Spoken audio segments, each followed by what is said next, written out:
வணக்கம் அன்பு மாணவர்களே. நம்ம இன்றைக்கி பார்க்க போகிற பாடம் என்ன அப்படின்னா லக்னத்தை பற்றி பார்க்குறோம். ஸோ இதுக்கு முன்னாடி ராசிகளை பற்றி பார்த்தோம். இன்றைக்கி லக்னம் அப்படின்றத பார்ப்போம்.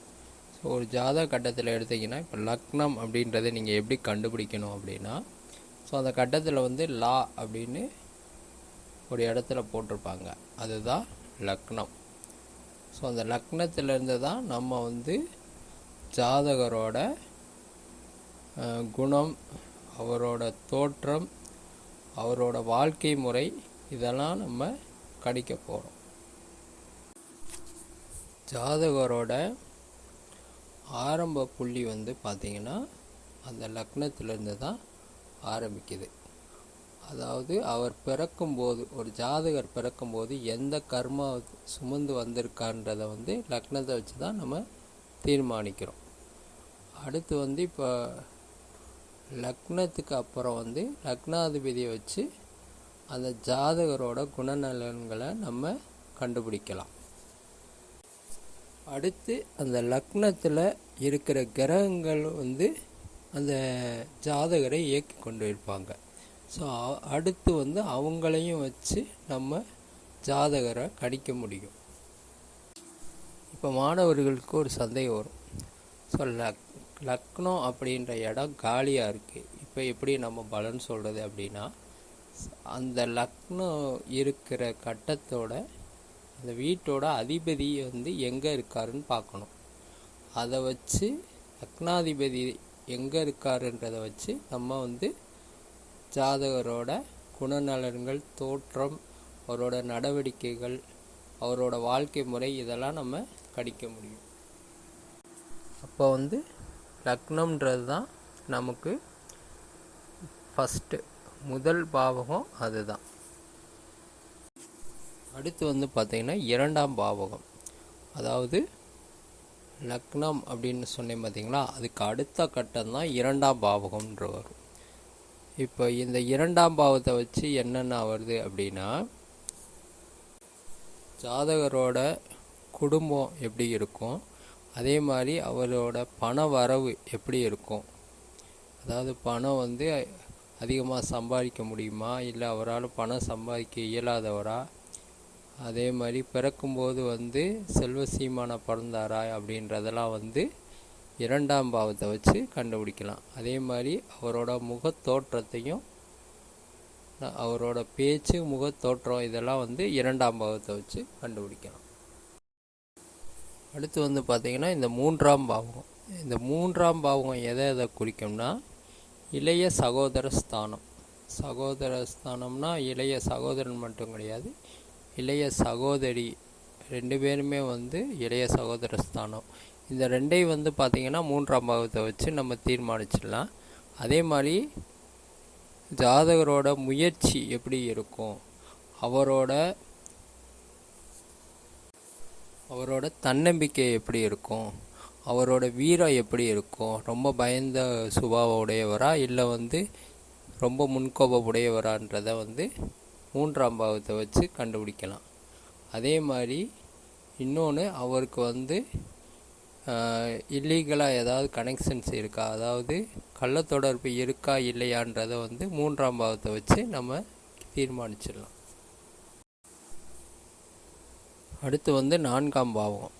நான்காம் பாவத்தை வச்சு ஜாதகரோட தாய் எப்படி இருப்பாங்க, ஜாதகர் பிறந்த வீடு எப்படி இருக்கும், அவர் வாகனம் வச்சிருப்பாரா வச்சிருக்க மாட்டாரா, அப்படி வாகனம் வச்சுருந்தாலும் எந்த மாதிரி வாகனம் வச்சுருப்பாருன்றது, அப்புறம் அவருக்கு சொத்து பூர்வீக சொத்தாக இருக்குமா, இல்லை ஜாதகரே உழைச்சி சம்பாரித்து சொத்து வாங்குவாரா அப்படின்றதெல்லாம் பார்த்திங்கன்னா இந்த நாலாம் பாவத்தை வச்சு தீர்மானிக்கலாம்.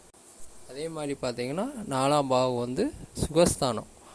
ஆண்களுக்கு அதாவது மனைவி மேலே சுகம் கிடைக்குமா, இல்லை மனைவியை விட்டுட்டு வேறு பெண்களோட சுகத்தை தேடி போவாரான்றதை இந்த நாலாம் பாவத்தை வச்சு தீர்மானிக்கலாம். அதே மாதிரி பெண்களோட கற்பஸ்தானத்தையும் இந்த நாலாம் பாவத்தை வச்சு தீர்மானிக்கலாம். இதுக்குன்னு ஏற்கனவே நான் வீடியோ போட்டிருக்கேன், பெண்களின் கற்பு நெறி அப்படின்ற வீடியோ பாருங்கள். அப்போ இந்த நாலாம் பாவத்தை வச்சு என்னென்ன தீர்மானிக்கலாம், தாய், வீடு, வாகனம், சொத்து, சுகஸ்தானம் இதெல்லாம் வந்து 4ஆம் பாவத்தை வச்சு தீர்மானிக்கலாம். அடுத்து பார்த்திங்கன்னா 5ஆம் பாவம். இந்த 5ஆம் பாவம் எப்படின்னா இது வந்து ஜாதகரோட பூர்வ புண்ணிய ஸ்தானத்தை பற்றி குறிக்கும். அதே மாதிரி பார்த்திங்கன்னா ஜாதகரோட குலதெய்வத்தையும் தெரிவிக்கிற இடம் இந்த 5ஆம் பாவம் தான். அதே மாதிரி ஜாதகரோட குழந்தைகள் எத்தனை குழந்தை ஜாதகருக்கு இருக்கும், 2 குழந்தை இருக்குமா, 3 குழந்தை இருக்குமா, இல்லை அதுக்கு மேற்பட்ட குழந்தைகள் இருக்குமான்றதை இந்த 5ஆம் பாவத்தை வச்சு கண்டுபிடிக்கலாம். அதே மாதிரி ஜாதகரோட கல்வியை தீர்மானிக்கிற இடமும் இந்த 5ஆம் பாவம் தான். அதே மாதிரி ஜாதகர் வந்து காதல் திருமணம் செய்வாரா, இல்லை பெரியவங்களோட நிச்சயிக்கப்பட்ட திருமணம் செய்வாரான்றதையும் இந்த 5ஆம் பாவத்தை வச்சு கணிச்சிடலாம். அதே மாதிரி பார்த்திங்கன்னா அடுத்து 6ஆம் பாவம். இதை வச்சு பார்த்திங்கன்னா இது வந்து நோய் எதிரி ஸ்தானம் அப்படின்னு சொல்லுவோம். ஸோ ஜாதகருக்கு வந்து நோய் வந்து எந்த மாதிரி வரும், இல்லை பிறக்கும் போதே நோய் இருக்குமா, இல்லை வந்து பிறகு நோய் வருமா அப்படின்றத வச்சு இந்த 6ஆம் பாவத்தை வச்சு தீர்மானிக்கலாம். அதே மாதிரி ஜாதகரோட எதிரிகளை தீர்மானிக்கிற இடமும் இந்த 6ஆம் பாவம் தான்.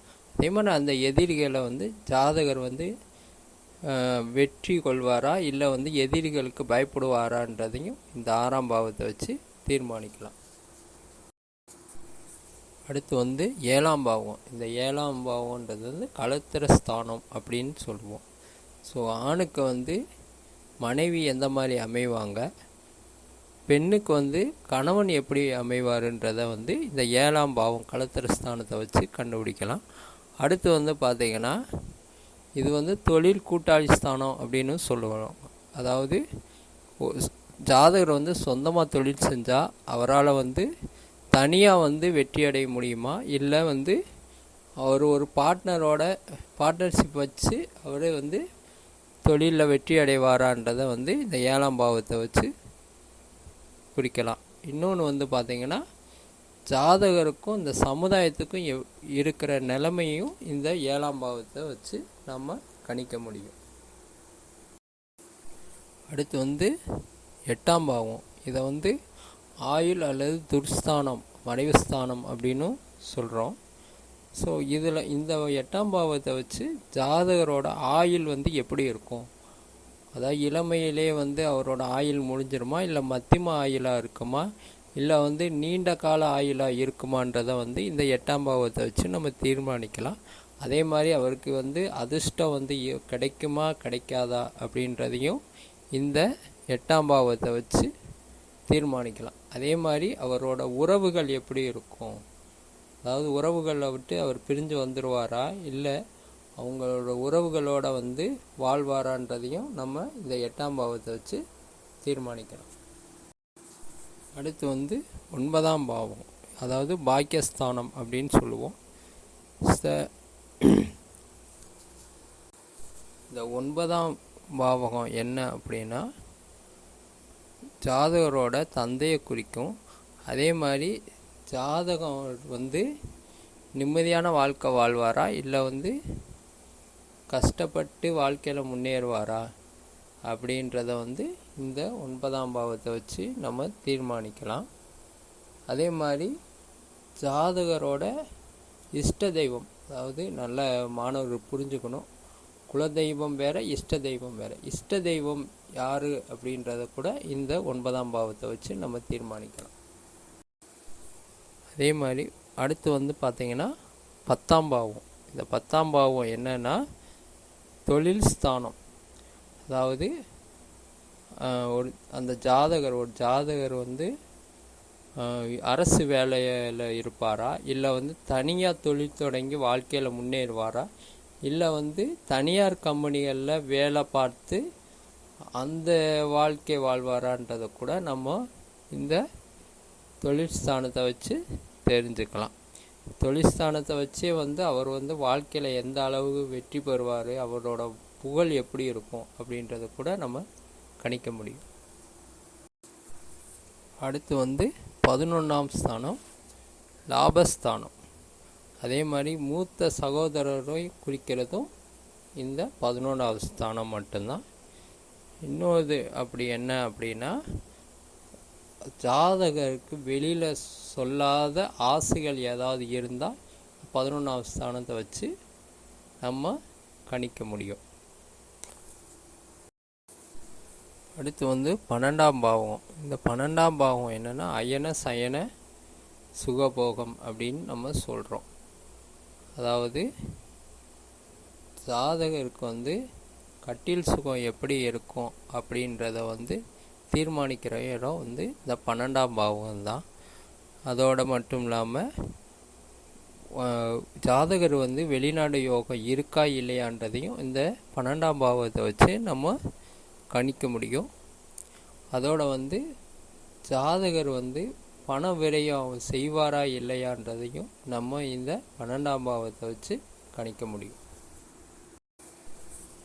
மாணவர்களுக்கு இது வரைக்கும் லக்னத்திலேருந்து இந்த 12ஆம் பாவம் வரைக்கும் எப்படி நம்ம கணிக்கிறது அப்படின்றத நம்ம சொன்னோம். அதாவது ஒரு ஜாதகத்தை ஒருத்தர் உங்ககிட்ட கொடுத்து என்னோட வாழ்க்கை எப்படி இருக்குது அப்படின்னு கேட்டார்னா, அவரோட ராசி பார்த்து மட்டும் அவரோட வாழ்க்கையை நம்ம தீர்மானித்து சொல்ல முடியாது. அவரோட ஜாதக கட்டத்தில் லக்னம் எப்படி இருக்குது, 2ஆம் பாவம் எப்படி இருக்குது, 3ஆம் பாவம் எப்படி இருக்குது அப்படின்ட்டு 1லேருந்து 12 வரைக்கும் இருக்கிற பாவகங்களில் இருக்கிற கிரகங்களை வச்சு தான் அவரோட வாழ்க்கையை நம்ம தீர்மானித்து சொல்ல முடியும். இப்படி தான் ஒரு ஜாதகத்தை நம்ம கணிக்கணும். நன்றி மாணவர்களே, நாம் அடுத்த வகுப்பில் சந்திக்கலாம்.